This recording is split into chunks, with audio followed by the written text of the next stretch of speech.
Compost was the first thing Petr and I started on our garden, even though back then it was just a pile on the ground. We've been composting pretty much forever. Today, you'll find out why you should start composting in your garden too. You learn how a big composter you need and where is the best place for it. We'll also look at what materials to use and in what ratio for the best result. And we'll share how we make compost without any smell or buzzing insects. Let's get started.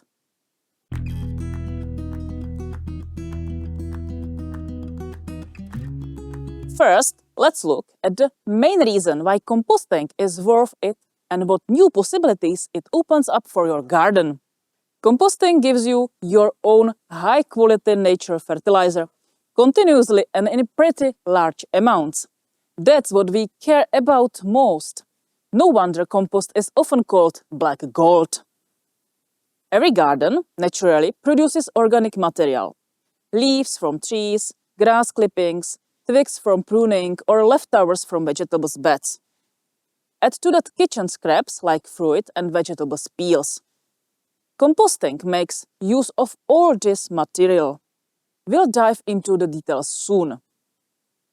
By composting excess material, you also reduce the amount of waste you need to dispose of.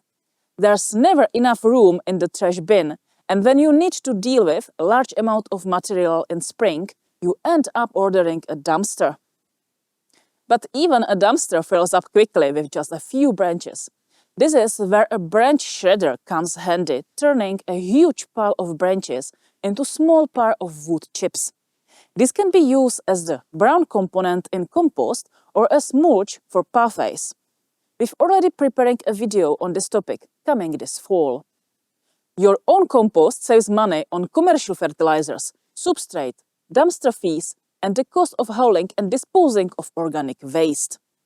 Composting also opens new possibilities.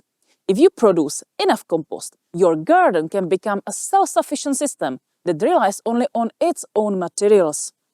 This minimizes external inputs, reducing the risk of introducing diseases, pests, or unwanted substances into your garden. This principle is sometimes called a closed garden cycle. Without composting, it's very hard to achieve. As for the downsides of composting, it does take some of your time, but it's not that bad. There are also concerns about aesthetics in the garden, potential issues with smell or insects, or worries about it not working. But everything can be managed, and in our opinion, the benefits far outweigh the drawbacks.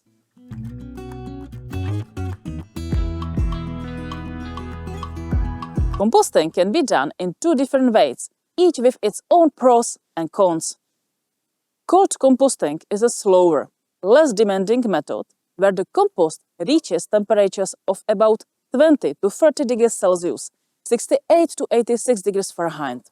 You just add material to a pile or composter and let nature do its work.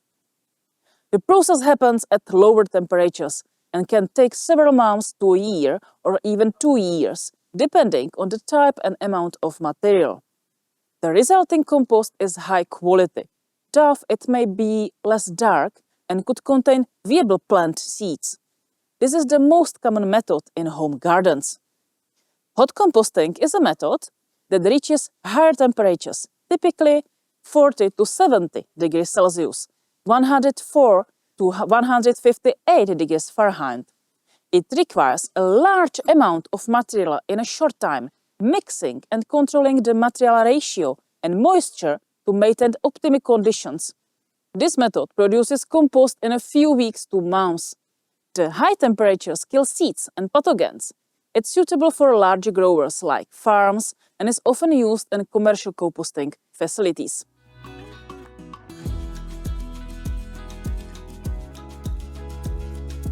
You can compost without a composter by simply piling up organic material. This doesn't affect the compost quality. A composter is designed to keep the material contained, allow air access and look better. You can build one yourself or buy one.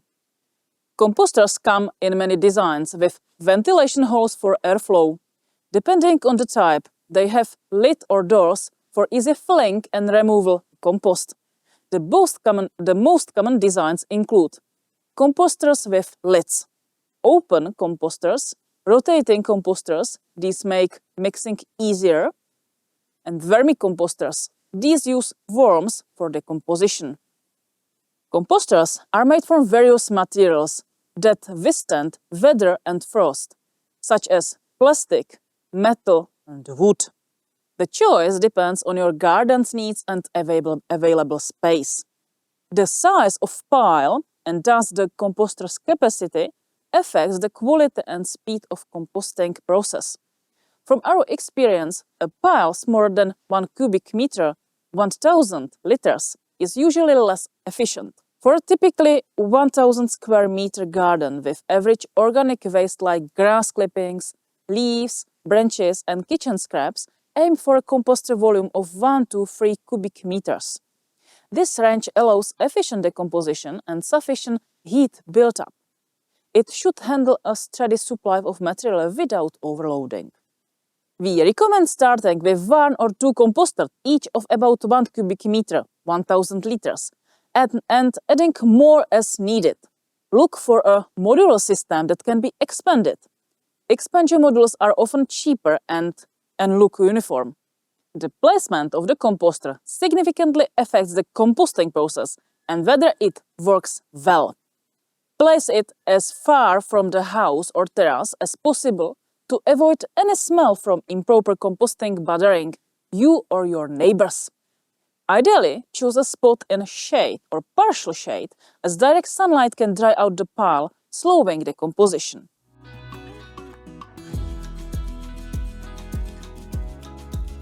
Anyone can compost, and by following a few rules, the natural process will turn waste into high-quality compost. Our goal is mature compost that's free of weed seeds and harmful substances. It's dark in color and rich in organic material with nutrients like nitrogen, phosphorus, and potassium, along with calcium, magnesium, iron, or zinc. These nutrients are released gradually, feeding plants over time without the risk of over-fertilizing. Compost also enriches the soil with organic matter, making it looser, better at retaining water, and protecting against erosion or weeds.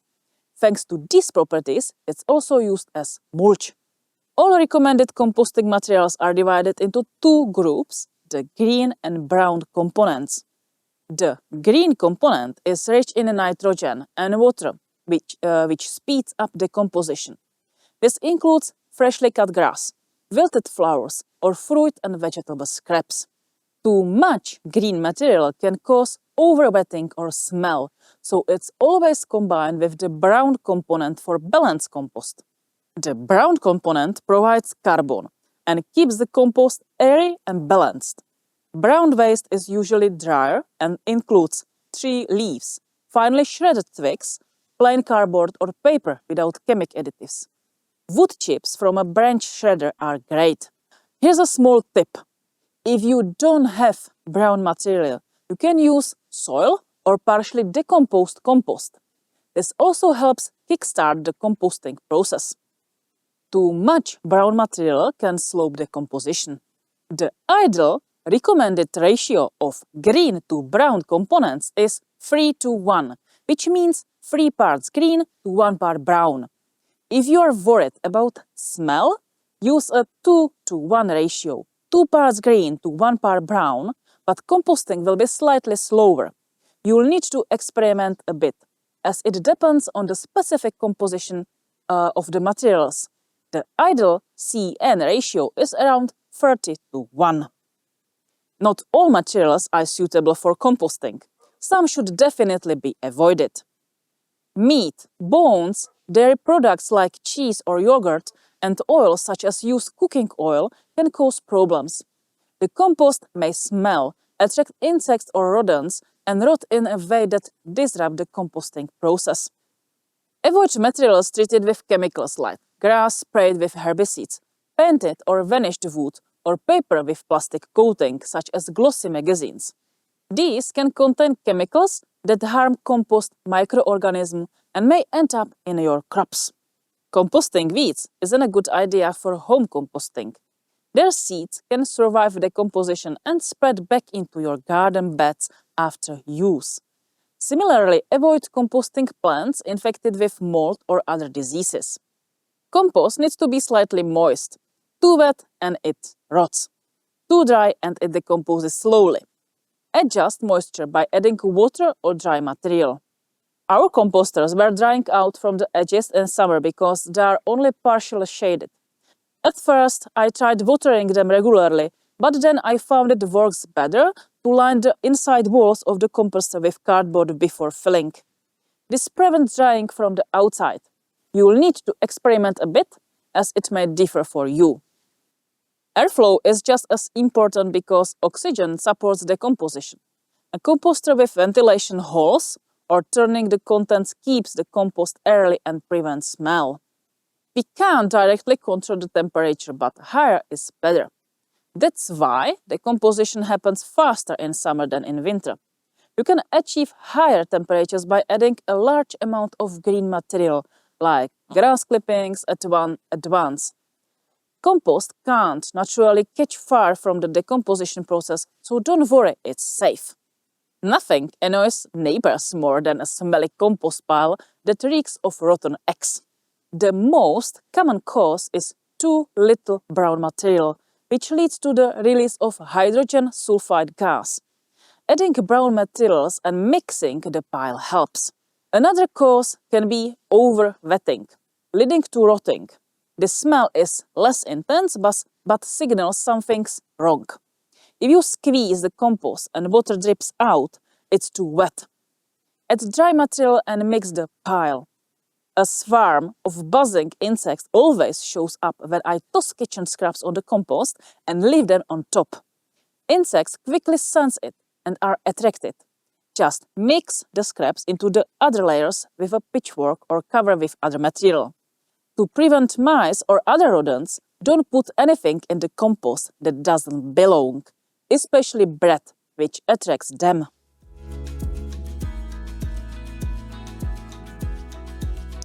If you don't have enough compost for any reason, you can buy some. Compost from a composting facility is available in any quantity you need within a few days. Find the nearest composting facilities, compare prices, and verify they test for safety and have certifications. Commercial compost is usually much more darker than homemade, as it proceeds in large volumes and reaches higher temperatures during decomposition. Be aware that compost quality can vary between facilities and even between batches from the same facility. This year, we ran short on compost, so I grew in store-bought compost this season. It allowed me to apply a thicker layer to the beds, and it made a difference. I had no issues with weeds. Compared to homemade, this compost was very dry, so I had to water more, especially early in spring. If you have time, it's good to let store-bought compost sit for a year, as fresh compost can contain excess nitrogen. Hi, I'm Marketa from Handilio, and I've been gardening for over 13 years. I share my experience in every video which Petr and I carefully prepare for you. With us, you'll grow your harvest effortlessly and without chemicals. No more trial and error, give us a try. You now know the basic principles of composting and its benefits for your garden and nature in general. I believe if you are not composting yet, you'll consider it and maybe start composting this fall. Personally, I can't imagine garden without my own compost anymore. Besides starting a compost fall is also a time to harvest the pumpkins. How to harvest them to last as long as possible, we dig into one of our videos. So go check it out.